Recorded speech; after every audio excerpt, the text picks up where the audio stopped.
बिस्मिल्लाहिर्रहमानिर्रहीम। नमाज का हुक्म बहुत सख्त हदीस। रसूलुल्लाह सल्लल्लाहु अलैहि वसल्लम ने फरमाया, उस ज़ात की कसम जिसके हाथ में मेरी जान है, मैंने इरादा कर लिया था कि लकड़ियों के जमा करने का हुक्म दूं, फिर नमाज के लिए कहूं, उसके लिए अजान दी जाए, फिर किसी शख्स के कहूं कि वो इमामत करे, और मैं इन लोगों की तरफ जाऊं जो नमाज बाजमात में हाजिर नहीं होते, फिर उन्हें उनके घरों समेत जला दूं।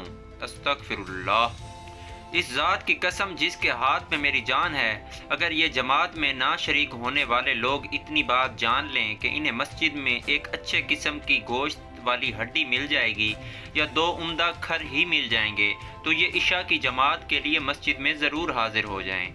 सुबहान अल्लाह, सुबहान अल्लाह। दोस्तों, कितनी ही प्यारी हदीस और सबक अंदोज हदीस है।